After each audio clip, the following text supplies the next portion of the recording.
Radio Free Tatooine presents Galactic War Report, a Star Wars Galaxy of Heroes podcast.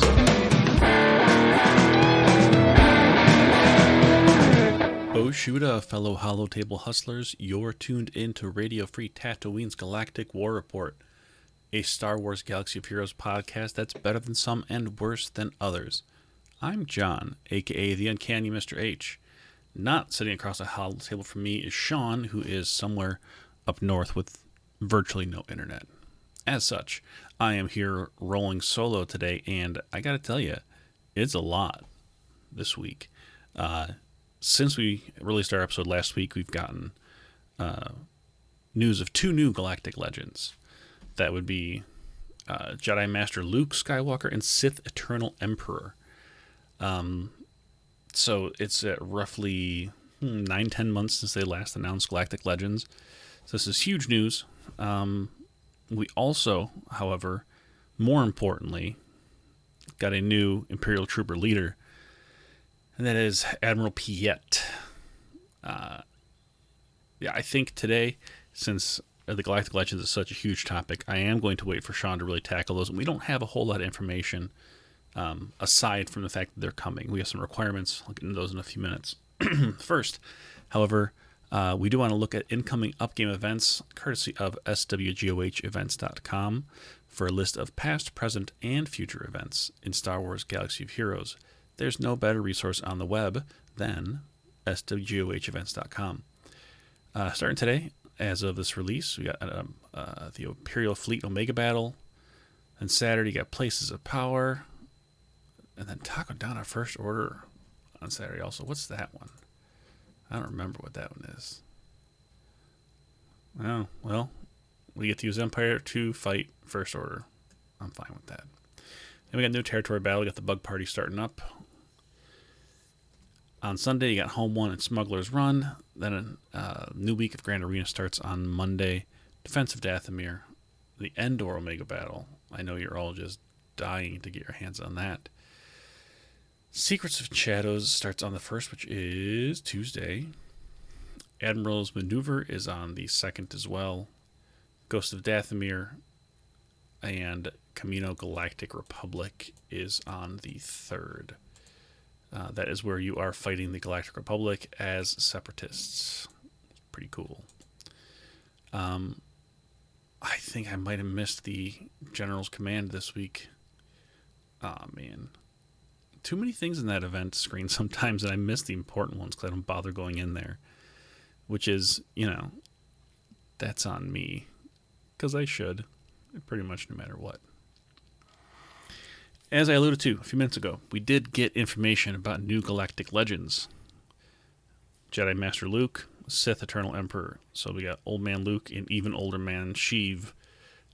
We did get the requirements for Jedi Master Luke, who I assume will only be somehow a force projection the entire time.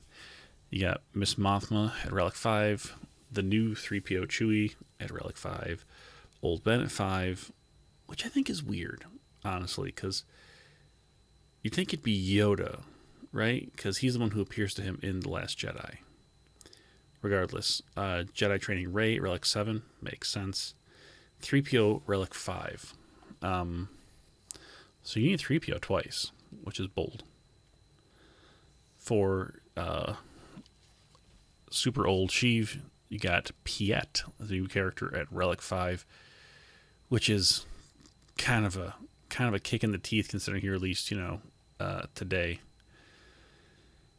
They did note that they are going to bring him out quicker, so he'll be available in shipments in 3 weeks and farmable in 3 weeks after that. So 6 weeks from today. Let's do the math. 1, 2, 3, 4, 5, 6. So you're looking at the end of the first full week of October. He'll be farmable. Which means these guys can't really come out before November, right? You would hope that he's actually farmable from a node before they make this happen. Who knows? Either way, Relic 5 for him. Royal Guard, Relic 3. Vader, Relic 7. Original Palpatine, Relic 7. and Krennic Relic 4. There's not a ton of information aside from that, really. I'm sure there's going to be more requirements coming. For Jedi Luke, it's tough. There's 2 new characters on there, but then a lot of people got, at least a good Jedi Rey and 3PO. For the Emperor, not a lot of people out there rolling with a Relic 4 Krennic. And, I have a Gear 12 Royal Guard. And I'm pretty sure I'm in the minority in that department. Fortunately, all of us who went for Supreme Leader Kylo do have a Relic 7 Palpatine already. My Vader was already at 4. I've put some more work into him since they released this. So that's a good character. I'm not gonna throw a fit about anybody in there. A lot of people will probably complain about Royal Guard, but I was already in a pretty good position, all things considered, for that. So I'm not too upset about the requirements so far, at all. I know they're going to sneak an old man Han in here, like they did for Kylo, which you don't use in the event. You just have to have it to get in, which is horrible. But thus far, we don't know exactly what that's going to be. More importantly, however, and something I can cover in a little more detail, is going to be our new buddy, Admiral Piet. He's the guy who keeps taking over and getting promoted as Vader keeps choking folks out throughout the original trilogy. And I think the important thing to note is that I, last week, made a plea for a new Imperial Trooper leader, and it worked. So sometimes you just got to put your positive energy out into the universe. That is the secret. Not exactly what I was looking for, but frankly, he looks better than Gar Saxon. Don't tell Gar I said that. He is Darkside Empire Imperial Trooper, which still seems weird to me, but leader and support. So he's every time we see him, he's explicitly a naval officer. He's an admiral, right? But I'll take it. I'll take it all day long. He is, as far as base stats go, he's also really fast. He's got a 179 base speed, which puts him at tied for number 12 behind the Galactic Legends, who don't count because they're insane. So he's pretty fast to start with, and he has a lot of ways to get faster, several ways to get faster throughout his kit. So we'll go over this real quick, and then I have some ideas on what you can use him with, since a lot of us are going to have a good Piet soon, so you might as well, right? His basic is intensified firepower, I believe. Does he have the line intensified forward firepower? Let's check the Googles. Who says it? Yep, it is Piet. That's why. I assumed as much when I saw that, but I never double checked. So deal physical damage to target enemy and call another random Empire ally to assist. That's very good, in my opinion. That's a darn good basic.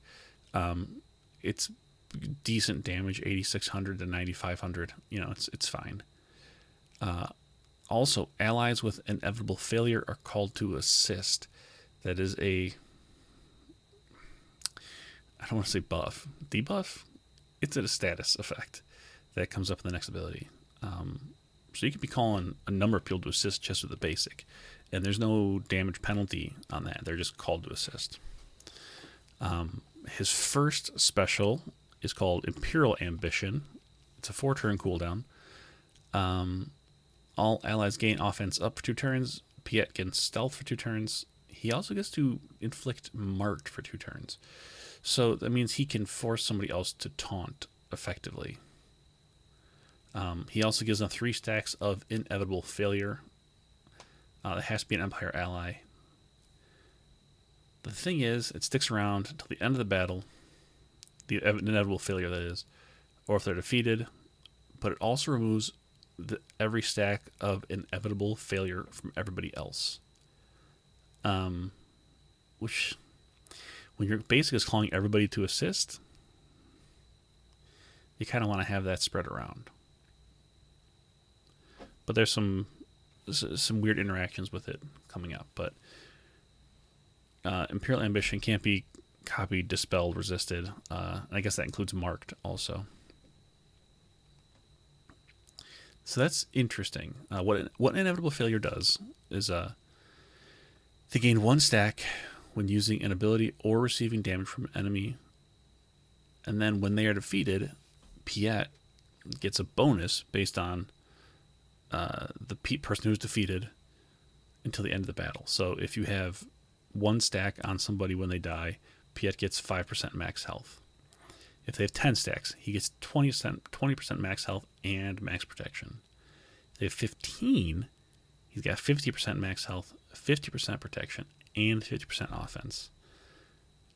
If they have 20, which is the maximum, they get 100. He gets 100% max health and protection, 300% offense, and 25% speed. And all of these stack. So if somehow you manage to go 1 by 1 by 1, as the 4 other people in your squad die, you could end up with 400% max health and protection, 1,200 offense, and 100% speed, because it all stacks. You're never going to, but you could. It's hypothetically possible. So this is one of the main kind of ideas behind the kit, is that he's so good at climbing the ranks that he will throw other people under the bus, and then he gets better. So that's good. That's very good. Being able to throw marked on somebody is great. It might make Stormtrooper useful, because the problem is he gets taunt, and then that gets dispelled constantly, and then he's slow and has like a 15 turn cooldown before he can taunt again. Being able to toss marked on it, though, it might be worth it. His second special is called Suborbital Strike. 4 turn cooldown. This hand has a Zeta on it. It's pretty good. It reduces the cooldown and does some other stuff we'll get to. But dispel all buffs on light side enemies. Which, couldn't you just make it all enemies, guys? I mean, come on. Please. It also deals physical damage to all enemies, and it inflicts daze for 2 turns, which is very nice. And AoE daze is always welcome. Well, when you're dishing them out, not when you're getting them. Any of your allies who have Inevitable Failure get 2 more stacks. Again, this idea of either trying to spread it around, or it's tough. If this attack defeats an enemy, it inflicts fear on all enemies for 1 turn, and then any allies who have Inevitable Failure gain 5 stacks. So if you kill anybody with it, everybody gets 7 stacks of Inevitable Failure if they already had one. If it kills multiple, I assume that duplicates. Not sure though. The fear can't be copied, dispelled, resisted, yada yada. So the Zeta is pretty good. Like I said, it brings the cooldown to 4 from 5. It increases the stacks of Inevitable Failure. Gotta come up with an abbreviation for that, because Inevitable Failure is just waiting for me to screw it up, as I say it so many times. That makes it inflict daze, and then the ability to, if it inflicts, wow, there's so much. The Zeta is very good. This one does the fear, the extra stacks of Inevitable Failure. If you can use Piet for anything, you're going to want that Zeta. I mean, the AoE daze alone, because it doesn't inflict daze without the Zeta. So that's pretty silly. Now, he has a leader ability, as you might imagine from an Admiral. I'm not sure about it, but it warrants investigation. Empire allies have plus 30% offense and potency. It's fine. It's not good. It's that alone feels like a very launch kind of leader ability. Light side enemies have minus 30% tenacity and minus 15 speed. Not 15%, minus 15. Okay, that's fine. The tenacity is nice because it makes that potency boost even more valuable, which is fine. This is the last clause I think is where it is interesting. When an ally with Inevitable Failure critically hits an enemy, they gain 1 stack of Inevitable Failure and also defense up for 2 turns. So this is where it really gets to the whole idea of, do you want to spread around the inevitable failure? Or, oh wait, how do you get it to people? Yeah. As I'm looking at this, I don't see a way you could possibly have it on more than one person at a turn, right? You can gain it through Imperial Ambition, which specifically says it takes it away from everybody else. Suborbital Strike. It only, if they have stacks, it gives them more stacks. It's fine. And same with this. So it looks like only one. He can only set up one person to fail at once at a time. But whenever they critically hit an enemy, they get another stack, which is very good considering he calls them to assist. And then allies with inevitable failure are called to assist again. So if they crit there, they get more stacks. The question I have is, can you call that person to assist and will they assist twice? Because that'd be pretty great. The Emperor's Trap is his unique. It does have a Zeta on it.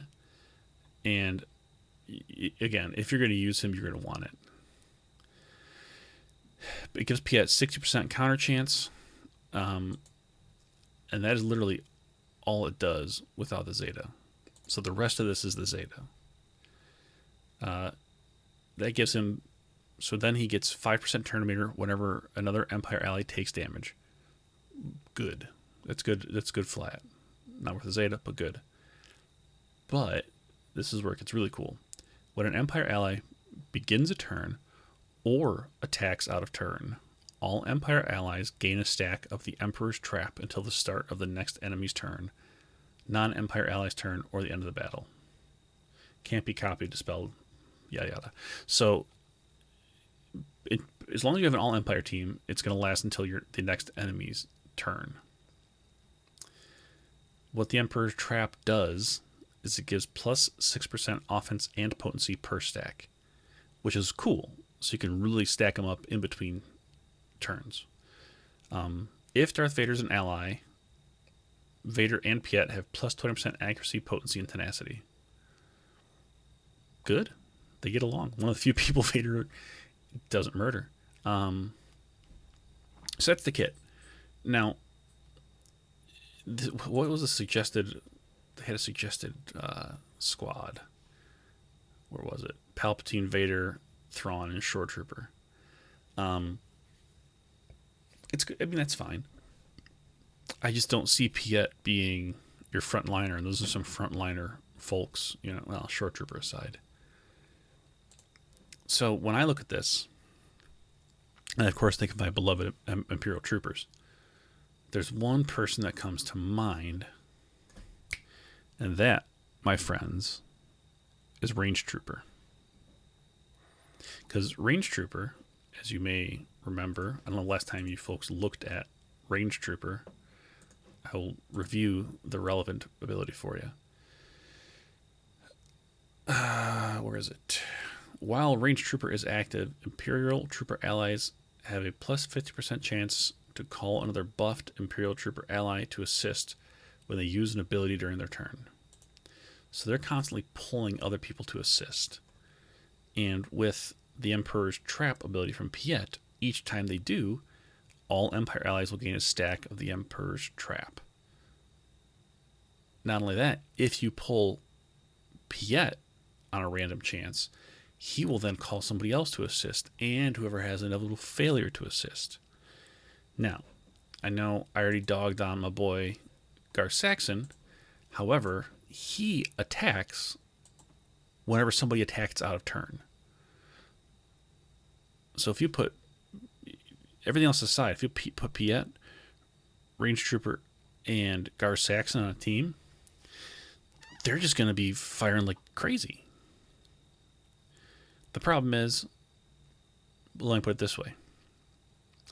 If the only other Imperial Trooper on a team, if you just have Range Trooper and Piet, the only person that they can call with their assist is going to be each other. So anytime Range Trooper goes, he's got a 50% chance to call Piet, who then will call another Empire ally in addition to whoever has an inevitable failure. All of those will then call Gar Saxon to go. Now, none of these attacks are going to do a ton of damage, obviously. However, it will trigger the Emperor's Trap, which means they're just going to be stacking offense and potency. Point of note also is if you have Piet in the leader slot, depending on who you have Inevitable Failure on, I would guess probably Range Trooper or Gar Saxon. Each time they crit somebody, they're gaining a stack of Inevitable Failure. So then when they die, if you can stack 20 of them up, it's going to make Piet, a wrecking ball. I have no expectation that Piet is going to become this amazing character, but it does definitely give an interesting dynamic for some Empire stuff. I still would love to see Gar Saxon and Imperial Super Commando become troopers, especially given this. But I still think there's some room here. I think that he doesn't necessarily, if you're not relying on a huge stack of Inevitable Failure, right? If you want to be just calling a bunch of assists and throwing Mark around and that kind of thing, you could definitely have him on a Veer's lead team in that 5th slot instead of, well, for me, it's usually Snow Trooper or Death Trooper. And he'll just be calling a ton of assists. Between him and Range Trooper, it'll just be flying. My main issue with this kit, I shouldn't say with this kit, with the Imperial Trooper faction, as it were, there is still not a single cleanse in sight. So one AoE days and that team is just standing there. And if you ain't moving, you're dying. Especially considering how much of it is just completely reliant on assists. And there's not a lot of Empire cleansers out there to begin with. So you gotta throw in Thrawn or who else? I don't even know. I'd have to look if there is anybody else. So I think that it definitely has potential to be a cool B-team level squad. And maybe Piet with some of the frontliners has more potential than I see as I look at it. Certainly wouldn't shock me. After all, I think that they named this ability after me, Inevitable Failure. That's the subtitle of my memoirs. But I'm excited. Anytime this is the first new Imperial Trooper since Stark or Range Trooper, one of the two. Whoever came out more recently.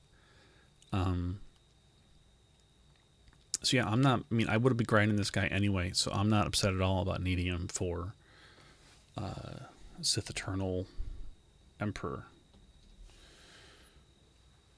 I know that there are a few of our listeners who are on board the Trooper train, who will also be happy to grind him out. Rightly so. Now, when we get more information about the Galactic Legends, we will be happy to share them.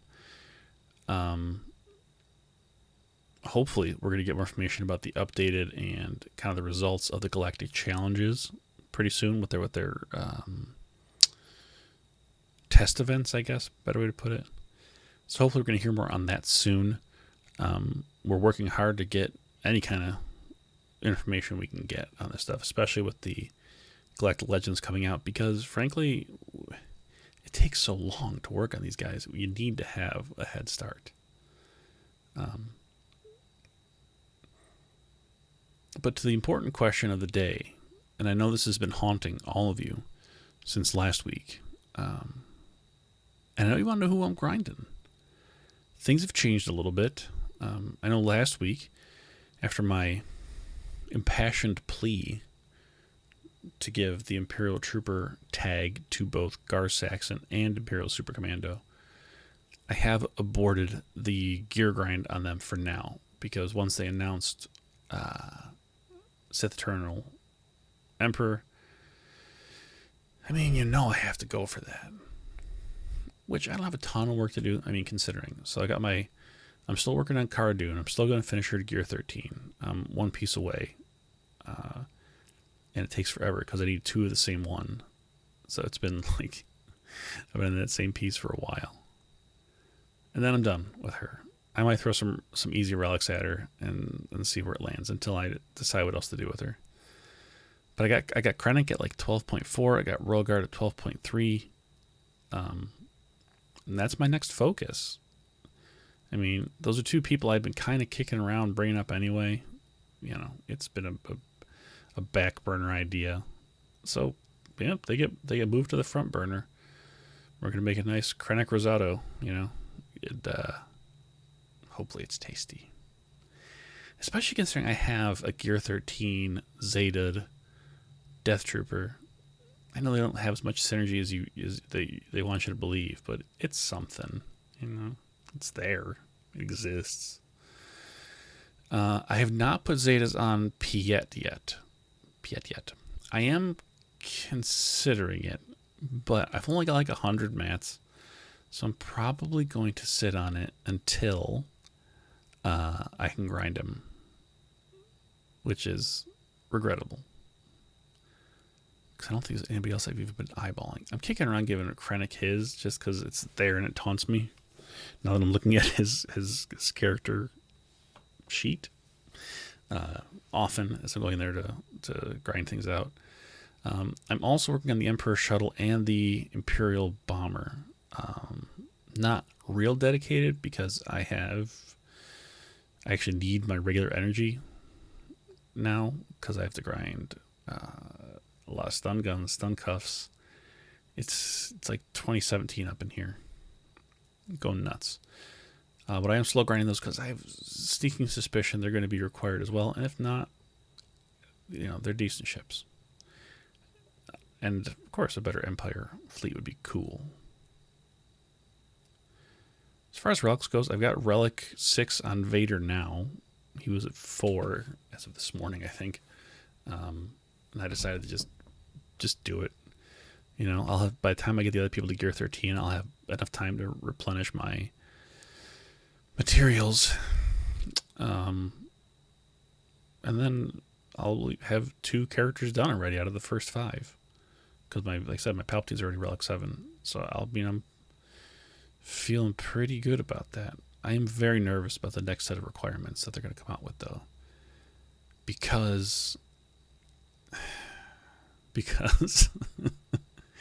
there's in our guild, there's a gentleman by the name of Pilgrim who has, of course, been taunting me with the idea that they're going to require Jedi Luke to get Sith Eternal Palpatine because he's the one who was involved in chucking him down that shaft. And that would make me extremely sad, slightly angry, because I am not remotely close to getting Jedi Luke. Like, not even remotely. I'm hoping it's, you know, I don't even know who else it could be. I was thinking they're going to introduce a new, like, baby Sheev or something. And if they're going to go through all of his stuff, probably Sidious? Ooh, Sidious is probably a good bet. Where's my Sidious at? I mean, that seems likely, right? Where are you at, Sidious? Come here.